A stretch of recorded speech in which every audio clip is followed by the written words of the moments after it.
Hali gani mtazamaji wa TVE, karibu katika taarifa ya habari, tukujuze yale yaliyojiri na tuliyokuandalia kutoka chumba cha habari. Mimi ni Sofia Amani, nitakusomea habari za kitaifa. Habari za kimataifa zitasomwa na Roman Shirima na habari za biashara zitasomwa na Nezia Masinde. Karibu hadi tamati. Kifuatacho ndani ya TVE habari.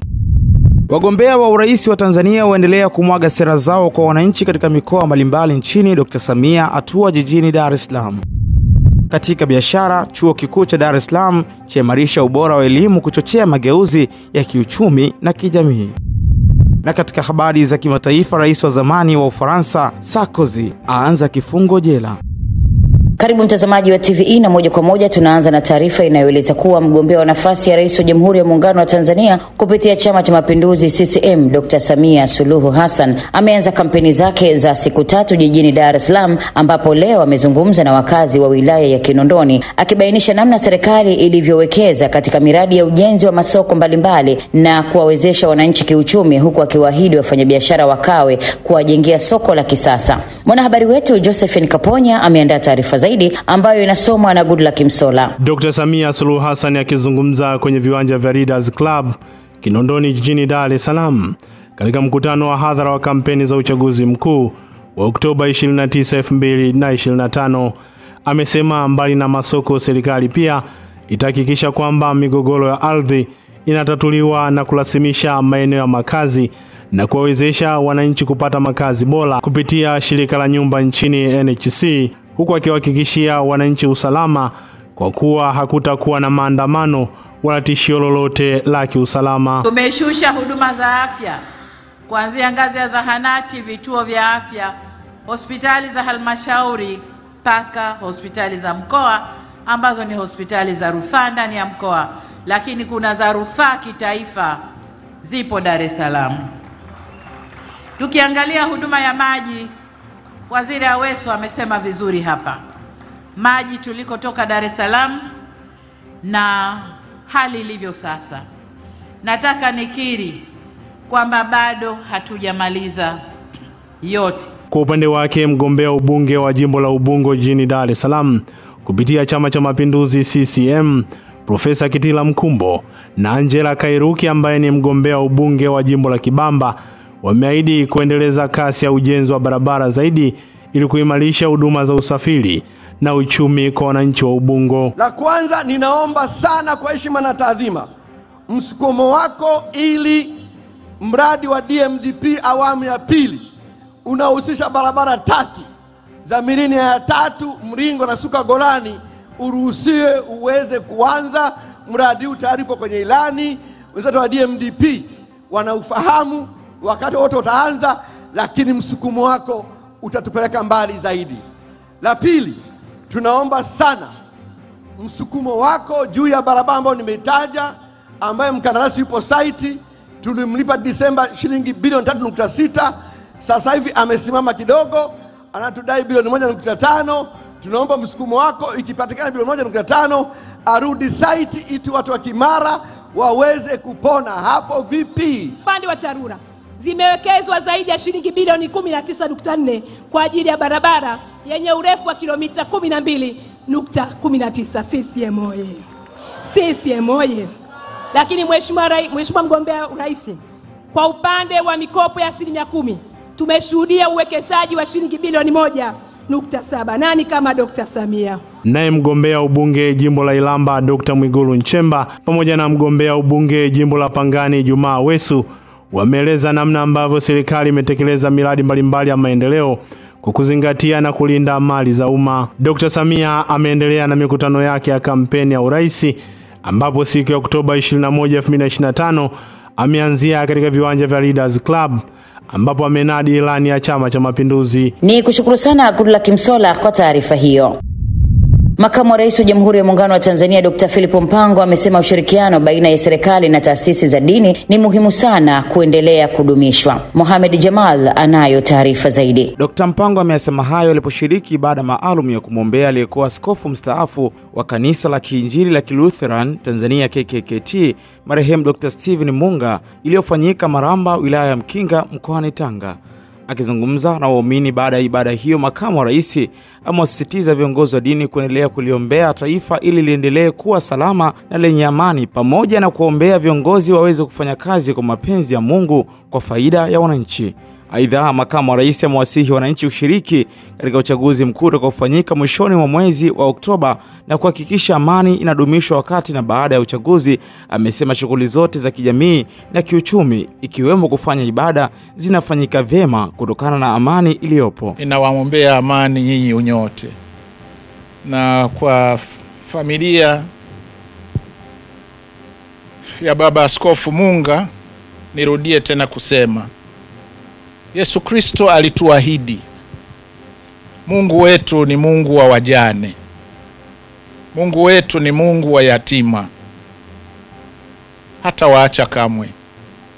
Lakini vivyo hivyo na nyinyi mnaoizunguka familia hii, upendo ambao mmekuwa nao naomba uendelee. Nguvu ya Mungu saa nyingine haiteremki tu kama mana jangwani tunayoambiwa. Upendo wa Mungu kwa binadamu wenzetu unaonekana kupitia kwa binadamu wengine. Ibada hiyo imeongozwa na mkuu wa kanisa la Anglikana Tanzania, Askofu Maimbo Mndolwa, na kuhudhuriwa na mkuu wa kanisa la Kiinjili la Kilutheri Tanzania, Askofu Dr. Alex Malasusa, askofu wa jimbo Katoliki Tanga, Mhashamu Thomas Kiangio, katibu wa BAKWATA wilaya ya Mkinga mkoani Tanga, Sheikh Mohsen Muhammad, pamoja na waumini mbalimbali. Askofu mstaafu marehemu Dr. Steven Munga alifariki dunia tarehe 20 Septemba 2025. Ni kushukuru sana Muhammad Jamal kwa taarifa hiyo. Zaidi ya wanafunzi milioni 1,582,140 wanatarajiwa kuanza kufanya mitihani wa taifa wa darasa la 4 kwa siku mbili, Jumatano Oktoba 22 na Alhamis Oktoba 23 kote nchini, ambapo baraza la mitihani la taifa NECTA limesema maandalizi yote kwa ajili ya mtihani huo yamekamilika. Kwa taarifa zaidi tuungane na mwanahabari wetu Recho Chacha. Katibu mtendaji wa NECTA Profesa Said Mohamed amesema kwamba mtihani huo utahusisha pia wanafunzi 5,700 wenye mahitaji maalum, wakiwemo wenye uoni hafifu, wasioona, wenye uziwi, ulemavu wa viungo na wa akili. Profesa Mohamed amesema wanafunzi wanaofanya mtihani wa darasa la 4 mwaka huu watakuwa wa kwanza kufanya mtihani huo chini ya mfumo mpya wa mtaala ulioboreshwa ambao unalenga kuboresha ubora wa elimu, kukuza ujuzi wa ubunifu na kuongeza uwezo wa wanafunzi katika kufikiria kwa kina. Aidha, wapo wanafunzi 5,750 wenye mahitaji maalum, kati yao wenye uoni hafifu ni 1,164,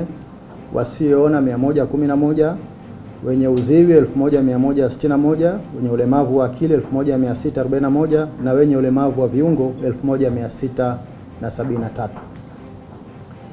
Ndugu waandishi wa habari, kuanzia mwaka 2025 wanafunzi wa darasa la 4 watafanya upimaji wa kitaifa kwa mara ya kwanza kwa kuzingatia sera ya elimu na mtaala ulioboreshwa, ambapo watafanya masomo 6 ya msingi: sayansi, hisabati, jiografia na mazingira, sanaa, michezo, Kiswahili, English language na historia ya Tanzania na maadili. Aidha, kutakuwa na masomo chaguzi matatu: lugha ya Kifaransa, lugha ya Kiarabu na lugha ya Kichina, ambapo mwanafunzi ana fursa ya kufanya somo moja tu. Ameeleza kuwa mabadiliko hayo ni sehemu ya mkakati wa serikali wa kuandaa kizazi chenye maarifa, stadi na maadili kitakachoweza kukabiliana na changamoto za karne ya 21 na kuchangia kwa vitendo katika maendeleo ya taifa. Aidha, kupitia mabadiliko hayo ya mtaala, Wizara ya Elimu, Sayansi na Teknolojia imeongeza masomo matatu ya lugha za kigeni katika mtihani huo, ambayo ni Kichina, Kiarabu na Kifaransa, ili kupanua wigo wa uelewa wa wanafunzi na kuandaa kushindana kimataifa. Na lugha tatu ambazo zinaanza mwaka huu: Arabic language, French language na Chinese language.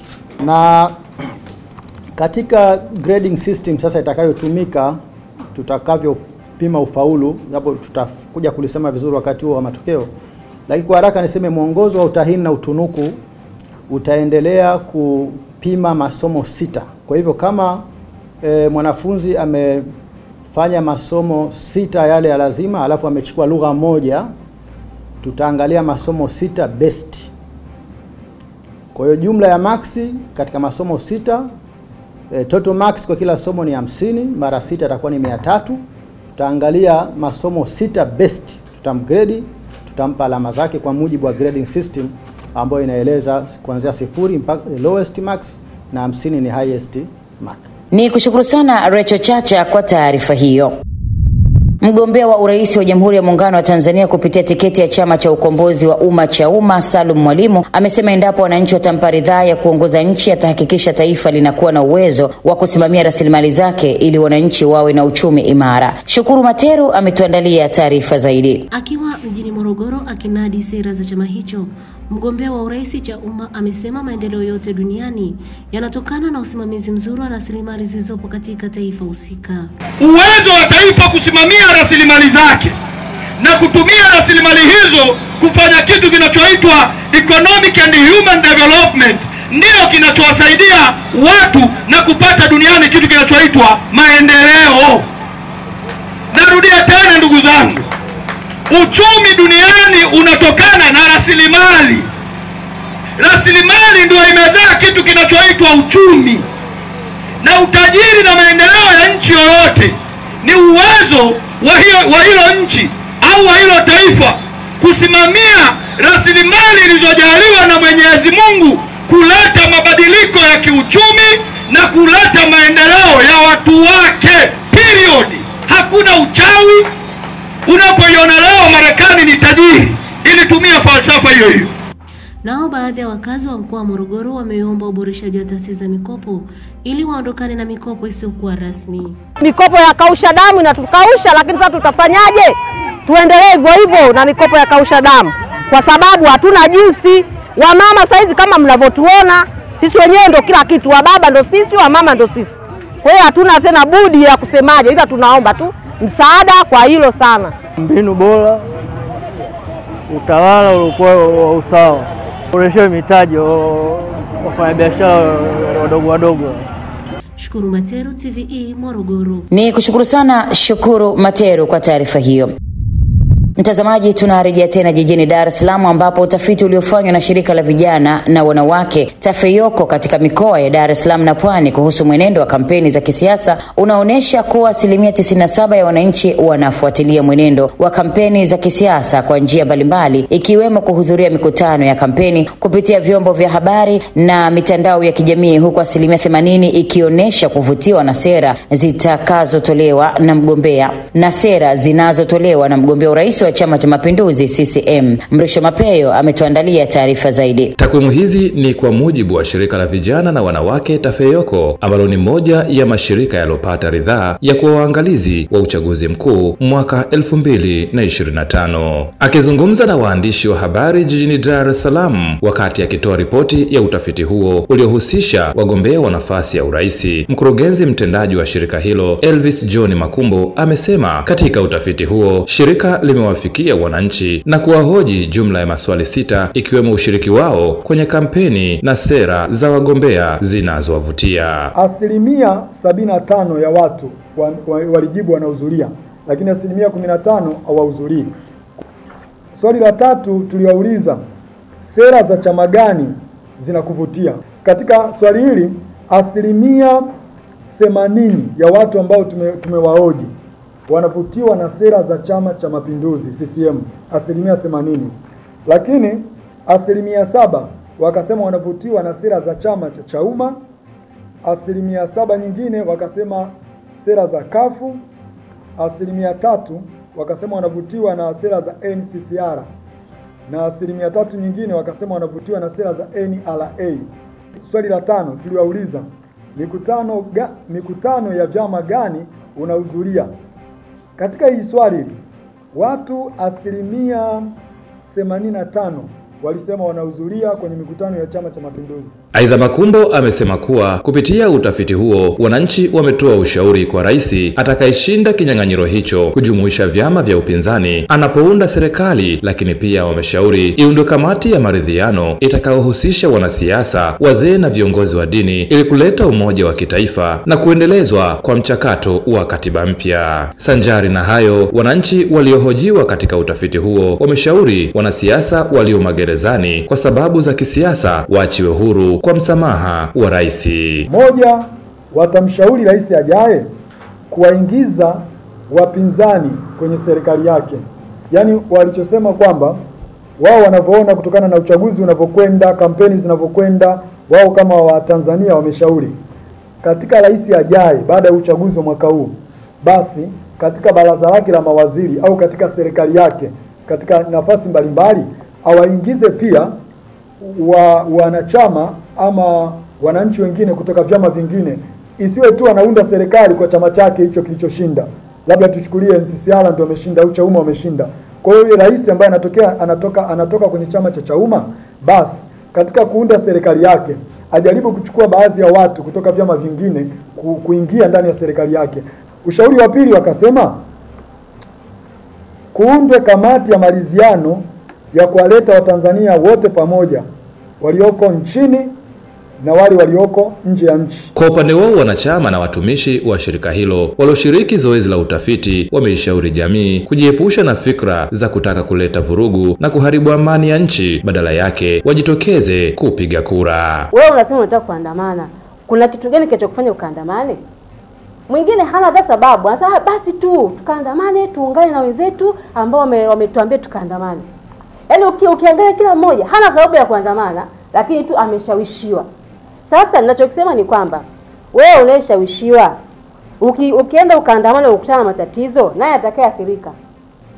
Yule aliyekushawishi yuko mbali kabisa, katulia, yuko kwake, hana hata shida. Wewe kakutanguliza mbele ukapate madhara. Sasa ninachokuomba ni kwamba achana na mambo ya kushawishiwa. Hatuna nchi nyingine. Tuna nchi pekee ya Tanzania. Na tukijaribu Tanzania, tukao tumejaribu sisi wenyewe. Na sisi tunaoishi leo tutaondoka.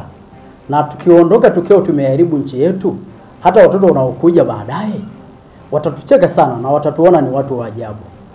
Na kama kuna mambo hayaendi sawa katika nchi yetu, kuna namna ya kuzungumza. Swala la nchi yetu haliwezi kuamuliwa kwenye mitandao. Na kule kwenye mitandao, labda tu niseme kwamba mambo mengi yanayoendelea kule mtandaoni, kuna kitu tunaitwa misinformation na disinformation, upotoshaji wa taarifa. Sasa na wakati mwingine si watu wote ambao wana uwezo wa kuchambua taarifa zipi ni za kweli na zipi ni za uongo. Ni kushukuru sana Mrisho Mapeyo kwa taarifa hiyo. Mamlaka ya kudhibiti na kupambana na dawa za kulevya nchini DCEA imekamata kilogramu 10,763 na 94 aina mbalimbali ya dawa za kulevya, ikiwemo kilogramu 6,007 pamoja na lita 153 za kemikali bashirifu, huku watuhumiwa 89 wakikamatwa kati ya mwezi Septemba na Oktoba. Goodluck Msola ametuandalia taarifa zaidi kutoka hapa jijini Dar es Salaam. Akizungumza na wanahabari jijini Dar es Salaam, Kamishna Jenerali wa Mamlaka kudhibiti na kupambana na dawa za kulevya nchini DCEA Ali Taslimo amesema katika operesheni hiyo eneo la Kariakoo jijini Dar es Salaam zilikamatwa dawa za kulevya aina ya mirungi ambayo ilikuwa imekaushwa na kufungwa kama viungo, yani spices, ambao vilikuwa na uzito wa kilogramu 40.32, huku dawa hizo zikitajwa kuwa zilikuwa tayari kusafirishwa kwenda nchini Canada pamoja na nchini Italia. Taarifa za kiuchunguzi zimebainisha kwamba dawa hizo za kulevya ziliingizwa nchini kwa njia ya kificho kutokea nchi jirani na zilitumwa kupitia kampuni ya usafirishaji. Aidha, imebainika kuwepo kwa mtandao wa usafirishaji wa dawa za kulevya aina ya mirungi ambao hutumiwa bodaboda na kujenga mahusiano ya karibu na mawakala wa kampuni za usafirishaji nchini Tanzania ili kurahisisha usafirishaji wa dawa za kulevya. Dry basil leaves ni viungo, ni majani yenye harufu nzuri, na wakati mwingine hutumika kama viungo kwenye chakula, wakati mwingine huwekwa kwenye chai, wakati mwingine pia hutumika kama viungo dawa kwa ajili ya kutibu kichwa, na wakati mwingine kwa ajili ya kurahisisha mmeng'enyo wa chakula tumboni. Aidha, Kamishna Jenerali Limo amesema pia katika eneo la Mlalakuwa Kawe jijini Dar es Salaam waliokamata wanavyuo wakiwa na biskuti 140 zilizotengenezwa na bangi, huku akionya hatua ya wanavyuo kujihusisha na utengenezaji wa biskuti pamoja na vinywaji ambavyo vimekuwa vikichanganywa na bangi. Wanafunzi wa vyuo vikuu wengine wamefeli, wamedisco kwenye vyuo vikuu wakiwa mwaka wa pili, lakini wengine pia tuliowakamata ni baadhi ambao wamemaliza vyuo vikuu. Lakini sasa baada ya hawa kufeli vyuo vikuu kutokana na kuingia kwenye house party na kuanza kutumia matumizi ya dawa za kulevya na kushindwa kuendelea na masomo, wakakodi chumba, wakaungana, na kwa kuwa wana mtandao wa wanafunzi wenzao wa vyuo mbalimbali, wakaanza kutengeneza hizi biskuti za bangi kwa ajili ya kuhudumia kwenye house party za wanafunzi. Na kinachotokea ni kwamba wanafunzi wa vyuo tofauti tofauti wanapokuwa na birthday zao, kwa mfano watu wana birthday mwezi wa 10, wale wote waliozaliwa mwezi wa 10 wanaungana kutoka kwenye vyuo tofauti tofauti, wanakodi nyumba, wanafanya house party yao ya birthday yao kwa pamoja. Kinachofanyika kwenye zile house party ni kwamba wanatengeneza sasa hizi biskuti za bangi, wanazitumia kule. Kunakuwa pia na vilevi tofauti tofauti, cocktail ambazo wanachanganya vinywaji tofauti tofauti, wanatumia kule. Hata hivyo, Kamishna Limo amebainisha kuwa operesheni nyingine zilizofanyika ni katika mikoa ya Morogoro, Simiyu, Arusha, Kilimanjaro, Mwanza, Tanga, Pwani, Shinyanga, Ruvuma, Tabora pamoja na mkoani Mtwara, ambapo walifanya operesheni kwa kushirikiana na vyombo vingine vya usalama na kufanikiwa kukamata kilogramu 9164.92, ambapo mirungi ilikuwa ni kilogramu 1555.46, skanka zikiwa ni gramu 367 pamoja na heroin gramu 7.498 na kuteketeza ekari 11.5 za bangi. Ni kushukuru sana Goodluck Msola kwa taarifa hiyo. Na mtazamaji, tuelekee sasa mkoani Iringa. Katika kuhakikisha kunakuwa na ufanisi mkubwa katika kukabiliana na majanga ya moto, serikali ya awamu ya 6 imetoa magari na mitambo ya kisasa 9 kwa jeshi la zimamoto na uokoaji mkoa wa Iringa, ikiwa ni sehemu ya juhudi za makusudi za kuboresha huduma za dharura na uokoaji, huko baadhi ya magari na mitambo hiyo ikipelekwa katika halmashauri ya Mufindi kwa lengo mahususi la kukabiliana na ajali za mara kwa mara za moto kwenye mashamba ya misitu. Shalom Robert ana taarifa zaidi kutoka Iringa. Akikabidhi magari na mitambo hiyo, mkuu wa mkoa wa Iringa Heri James anasema utoaji wa magari hayo ni sehemu ya mikakati ya serikali ya kuimarisha uwezo wa jeshi la zimamoto na uokoaji katika kutoa huduma kwa haraka na kwa ufanisi zaidi, na hasa maeneo yenye hatari kubwa ya majanga ya moto. Kwa mkoa wetu wa Iringa leo mmeshuhudia namna ambavyo Amiri Jeshi Mkuu na Rais wa Jamhuri ya Muungano wa Tanzania Dr. Samia Suluhu Hassan ameamua kumaliza tatizo la maokozi na kupambana na majanga ya moto katika mkoa wetu kwa kutuletea magari 6 ya maokozi na ya uzimaji wa moto. Tupige makofi mengi sana Mheshimiwa Rais. Kwa magari haya na vifaa hivi na mafunzo walioyapata askari wetu wa zimamoto, hatuna mashaka sasa mkoa wetu wa Iringa uko kwenye mikono salama ya kiusalama. Niwaombe sana ndugu wananchi wenzangu, magari haya tulioletewa hatukuwa nayo, sasa tunayo. Mtazamaji, wahenga wanasema kushukuru ni kuomba tena. Kamanda wa jeshi la zimamoto na uokoaji mkoa wa Iringa SSF Jacqueline Mtei ameshukuru serikali kwa magari na mitambo hiyo, huku akiahidi kuyatumia vyema kwa kazi kusudiwa. Tunamshukuru sana Mheshimiwa Rais wa Jamhuri ya Muungano wa Tanzania Dr. Samia Suluhu Hassan ameliwezesha jeshi la zimamoto kwa kununua mitambo ya kuzima moto, kununua mitambo ya maokozi, kununua gari za wagonjwa ambulance, kutoa gari za ukaguzi wa kinga pamoja na elimu, pamoja na kutoa kamandika. Hii kamandika pia ni gari ya maokozi ya awali. Kwa kweli tumelipokea vizuri sana, kwa sababu tunajua hata misitu inayoungua huku katika mikoa yetu ya Iringa itatusaidia sana kupatikana kwa haya magari. Katika awamu ya kwanza magari na mitambo 6 ya kisasa imekabidhiwa kwa jeshi hilo, huku magari mengine 3 yakitarajiwa kupokelewa katika awamu ya pili ya utekelezaji wa mpango huo kabambe. Ni kushukuru sana Shalom Robert kwa taarifa hiyo. Na mtazamaji, tunaelekea sasa mkoani Geita, ambapo mkurugenzi mkuu wa taasisi ya kuzuia na kupambana na rushwa TAKUKURU Crispin Chalamila amezindua rasmi jengo jipya la ofisi ya TAKUKURU wilayani Nyang'hwale mkoani Geita, jengo lenye thamani ya zaidi ya shilingi milioni 385 ambalo linatarajiwa kuongeza ufanisi na utendaji kazi kwa watumishi wa taasisi hiyo. Taarifa na Joel Maduka kutoka Geita. Uzinduzi huo umehudhuriwa na viongozi mbalimbali wa serikali pamoja na wananchi wilayani Nyang'hwale. Akizungumza katika hafla hiyo, mkurugenzi mkuu wa TAKUKURU Crispin Chalamila amesema kuwa ujenzi huo wa ofisi hiyo mpya utaboresha mazingira ya kazi kwa watumishi na kuongeza mwitikio wa wananchi katika kutoa taarifa dhidi ya vitendo vya rushwa. Serikali imetuwezesha kwa kiwango kikubwa sana, na ili kwetu TAKUKURU ni deni tunalopaswa kulilipa. Hatuna budi kuhakikisha kuwa tunafanya kazi kwa bidii zaidi na kwa weledi zaidi, ili dhamira ya serikali ya kuitokomeza rushwa nchini pamoja na maono ya TAKUKURU ya kuwa na Tanzania isiyo na rushwa yaweze kufikiwa. Ninatambua kuwa ili tuweze kulifikia lengo hili tunahitaji ushirikiano wa wadau wote, mkiwemo nyinyi ndugu zetu wa wilaya Nyang'hwale. Mkuu wa TAKUKURU mkoa wa Geita ameeleza hapa kuhusu ushirikiano mzuri.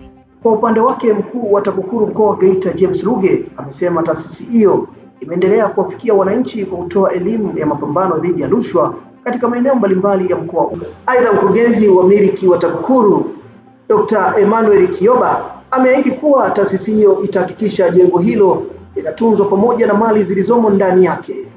TAKUKURU tumejikita zaidi katika uzuiaji wa vitendo vya rushwa kwa kufanya ufuatiliaji wa matumizi ya fedha za serikali katika utekelezaji wa miradi ya maendeleo na kuendesha programu ya TAKUKURU Rafiki, ambapo wananchi wanaibua kero zao mbalimbali ambazo zikiachwa zinaweza kusababisha uwepo wa vitendo vya rushwa, na TAKUKURU kwa kushirikiana na wadau hawa kutoa majibu ya kero hizo. Sisi watumishi wa TAKUKURU tunaahidi kuyatunza majengo haya huku tukiendelea kuchapa kazi kwa uaminifu, kwa weledi, kwa uzalendo na kwa umahiri mkubwa katika majukumu yetu ya kuzuia na kupambana na rushwa hapa nchini.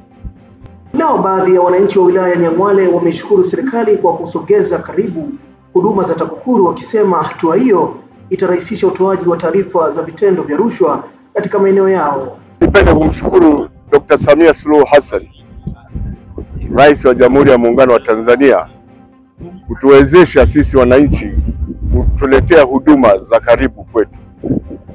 Wakati bado huduma hatujaipata, tulikuwa tunahangaika sana kwenda Geita, kwenda kutafuta TAKUKURU Geita.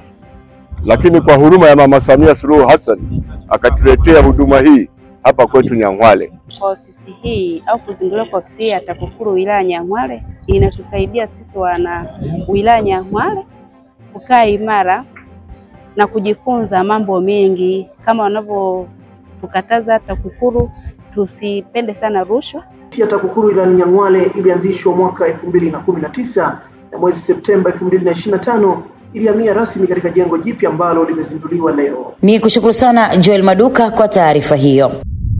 Kutokana na kuanzishwa kwa mgodi mkubwa wa Nyanzaga unaojengwa kwa trilioni 1.8, mgombea ubunge wa jimbo la Sengerema mkoani Mwanza Hamis Tabasamu amewataka wananchi wa jimbo hilo kuitumia fursa hiyo kwa kuanzisha ufugaji wa kisasa ili waweze kuuza mifugo yao kwa ajili ya maendeleo. Kutoka Mwanza, Emmanuel Meshaki ametuandalia taarifa zaidi. Akizungumza katika mkutano wa kampeni uliofanyika kata Igalula, amesema kuwepo kwa mgodi huo utakuwa na fursa nyingi kwa wananchi wa jimbo hilo, hivyo ni vyema kufuga kisasa ili waweze kujipatia kipato ambacho kitawasaidia katika maendeleo yao na taifa kwa ujumla. Ndugu zanguni, huu mgodi ni utajiri. Huu mgodi unajengwa kwa trilioni 1.8 na ndio utajiri pekee kwa watu wa Igalula. Fursa pekee Mungu aliyowaletea ni utajiri wa huu mgodi. Ndugu zangu akina mama, fugeni kuku, fugeni bata. Yaani naangalia huu uchumi tulionao na utajiri tulionao, na bado huu utajiri watu wa maeneo haya bado wako maskini. Mimi roho yangu inakataa. Na shamba darasa la kufuga ng'ombe litakuwa kwangu mimi mwenyewe shambani kwangu. Naanzia Ishishangoro hapo, nataka niweke ng'ombe 300. Mimi mbunge wenu ndio nianze, ili mje hapo muone ng'ombe wa mwezi wa kwanza hawa hapa, ng'ombe wa mwezi wa pili, ng'ombe wa mwezi wa tatu. Akiwa katika kata ya Tabaruka, Tabasamu ameahidi kutengeneza barabara zote zilizoharibika na kufungua barabara mpya ili kukuza uchumi wa wananchi katika kata hiyo. Nimewaahidi, nimemwambia mheshimiwa diwani wenu, nenda kawaambie wananchi wako tutatengeneza barabara ambayo iliyoharibika, barabara ya Tabaruka kwenda moja kwa moja Mayuya inakwenda Ibondo. Lakini tutatengeneza barabara ya Tabaruka itapita Mayuya inakwenda ile Kanilo, Bulyangele mpaka ile Kanilo. Tunatengeneza barabara nyingine ambayo itakuwa anzia Nyampande itapita katika maeneo yenu hayo, Busurwangiri, Nyibanga inaenda kutokezea Tunyenye, na kule kuna barabara nyingine itakuwa kwenda Mwabaru. Ndugu zanguni, tunakuja kuitengeneza Sengerema. Hapa mmeona miradi ya elimu tuliyofanyia kazi. Tumeboresha shule yenu ya msingi, lakini tumeboresha sekondari. Akiomba kura za urais, ubunge na udiwani, waziri wa ardhi mstaafu ambaye pia ni mneki wa Chama cha Mapinduzi, Dr. Angeline Mabula, amesema mgombea wa CCM nafasi ya urais amefanya maendeleo makubwa. Hivyo ni vyema wananchi wakamchagua ili kuleta maendeleo zaidi. Kwa kipindi chake ameweza kuleta zaidi ya bilioni 292 ndani ya wilaya ya Sengerema. Sengerema oye! Lakini wanufaika wa pesa hizo ni nyinyi wanatabaruka hapa. Mmejengewa VETA pale Nyakato, uongo kweli? Na mama yule aliona mbali, kwa sababu tunahitaji vijana wapate kazi na kazi za kuajiriwa hazipo. Mama akasema hawa wanahitaji kupata ufundi mbalimbali, wasome, wamalize kusoma, waweze kujiajiri kwa sababu mikopo ipo. CCM oye! CCM safi! Wakimaliza pale na ujuzi mbalimbali, wanao uwezo wa kuweza kuchukua tenda au zabuni katika halmashauri zetu, ambako nako ametenga 30% ili waweze kupata kazi, waweze kufanya kazi pia za kuhudumia taifa hili. CCM oye! Kwa upande wake, aliyekuwa katibu wa Chama cha Demokrasia na Maendeleo Chadema mkoani Mwanza, aliyehamia CCM Boniface Nkobe, amesema wananchi waichague CCM ili kumpa ridhaa mgombea wa chama hicho Dr. Samia Suluhu Hassan kuwa rais wa Jamhuri ya Muungano wa Tanzania kwa maendeleo ya taifa. Twendeni tukapige kura ya ukombozi kwa ajili ya jimbo letu imara la Sengerema. Siko tayari kuivuruga amani ya nchi yangu kwa sababu ya madaraka. Niko tayari kuungana nchi yangu kwa ajili ya maendeleo. Mheshimiwa Tabasamu, kwa kura na wingi huu, wewe jiandae kuapishwa kwa ajili ya maendeleo ya wananchi wa Sengerema. Wangapi mtapiga kura kwa Mwamba Tabasamu? Wangapi mnapiga kura kwa rais wetu mpendwa, mama na mama Samia Suluhu Hassan daktari? Siku hii tunamuita jina zuri moja tu, ni daktari wa magonjwa sugu ya maendeleo ya Tanzania hii. Ni kushukuru sana Emmanuel Mesha kwa taarifa hiyo.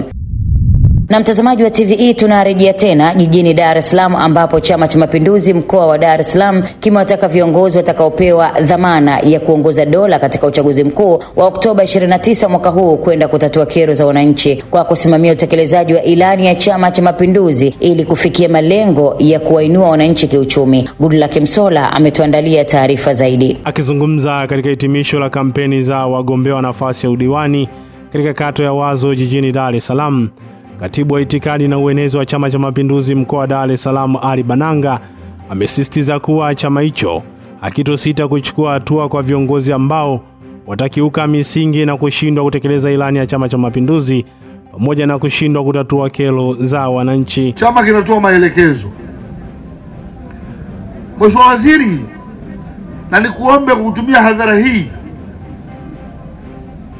kuna baadhi ya viongozi, tena wengine walikuwa ni madiwani, wenye viti wa serikali za mitaa, walikuwa walafi kweli kweli.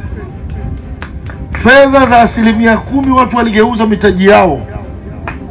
Madiwani wengi tuliwaondoa kwa sababu waligeuza hizo fedha ni mali yao. Madiwani waliunda vikundi hewa, wakachukua vikundi vya vijana wadogo hawa, wakawapa 10,000, 20,000, fedha zote wakabaki nazo ni mitaji yao. Kwa upande wake, waziri wa maendeleo ya jamii, jinsia, wazee na makundi maalum Dr. Dorothy Gwajima pamoja na msimamizi wa uchaguzi wa kata ya Wazo Tamim Omar Tamim wamewataka wananchi kujitokeza kwa wingi kushiriki katika uchaguzi mkuu pamoja na kuchagua viongozi watokanao na Chama cha Mapinduzi kutokana na maendeleo yaliyoletwa na chama hicho hapa Tanzania. Ndugu zangu, mimi ni waziri wa maendeleo ya jamii, jinsia, wanawake na makundi maalum mpaka hapo baraza lingine litakapotangazwa. Na hii itoshe kusema Chama cha Mapinduzi ni dude kubwa linalokaribisha kila mtu aingie akatumike mwenye vipaji vyake. Kama unavyoniona mimi hapa, nimeingia kwenye Chama cha Mapinduzi, nikapewa ubunge na uwaziri, na ninatumika kwa kujiamini na kumshukuru Mwenyezi Mungu, na nyinyi ni mashahidi. Mkiniona mimi mnavyonipongeza, mjue mnakipongeza Chama cha Mapinduzi. Kata ya Wazo inawapiga kura 99,000 sawa sawa na majimbo yote ya Zanzibar, na bado kura zitakuwa nyingi za Wazo. Kwa hiyo na kuhakikishieni kura zaidi ya 90,000 zitapigwa katika kata ya Wazo, Mungu akipenda. Hata hivyo, katika mkutano huo pia wagombea wa nafasi ya ubunge jimbo la Kawe ambaye ni Geoffrey Timothy pamoja na mgombea udiwani wa kata ya Wazo Bi Grace Mkumbwa wameomba wananchi kuwapa dhamana ya kuongoza maeneo yao ili waende wakatatue changamoto zinazowakumba wananchi, hususan changamoto ya miundombinu ya barabara. Ni kushukuru sana Goodluck Msola kwa taarifa hiyo. Serikali wilayani Handeni mkoani Tanga imefanya tamasha maalum la michezo mbalimbali kwa lengo la kuhamasisha wananchi wilayani humo kujitokeza kwa wingi siku ya kupiga kura kwenye uchaguzi mkuu utakaofanyika Oktoba 29 mwaka huu. Taarifa zaidi na Elizabeth Kilonzo kutoka Handeni. Akizungumza wakati wa tamasha hilo, mkuu wa wilaya ya Handeni, Salumu Nyamwese, amewataka wananchi hao kushiriki kikamilifu kwenye uchaguzi huo huku akiwahakikishia ulinzi na usalama. Na wahakikishia usalama kwamba zoezi la kupiga kura tarehe 29 litakuwa la amani kubwa mno. Sasa na sisi kama serikali tumejipanga kuelekea tarehe 29, vituo kufunguliwa mapema, watumishi wafike mapema ili muweze kupiga kura bila bugudha, muweze kuendelea na shughuli zingine. Kwa upande wake, mkurugenzi wa halmashauri ya mji wa Handeni, Bi Mariam Mukwaju, amesisitiza umuhimu wa wananchi kujitokeza siku ya kupiga kura, huku mtoa elimu ya mpiga kura Evelyn Limo kutoka SMCCT akieleza kuwa Tume Huru ya Taifa ya Uchaguzi imeandaa mazingira rafiki kwa wapiga kura wakiwemo wafungwa waliopo magereza. Tushiriki wote kwa pamoja, tutumie haki yetu ya kikatiba tuweze kuchagua viongozi tunao wapenda sisi wenyewe. Tusiache kutumia hii fursa na kutumia nafasi hii kuwaambia kwamba siku hiyo tutakuwa na amani, kwa tushiriki wote, vituo vitafunguliwa ndani ya muda uliopangwa, kwa tusiache kushiriki. Muda kupiga kura ni saa 1 kamili asubuhi na vituo vitafungwa saa 10 kamili jioni. Kwa wenzetu wa magereza, Tume Huru ya Taifa ya Uchaguzi imeandaa mazingira mazuri sana hasa kwa wenzetu walioko magereza na wana haki ya kupiga kura. Elizabeth Kilonzo, TVE. Asante sana Elizabeth Kilonzo kwa taarifa hiyo. Na mtazamaji, hii ni taarifa ya habari. Mimi ni Sofia Amani. Tupate mapumziko mafupi kisha tutaendelea na taarifa ya habari.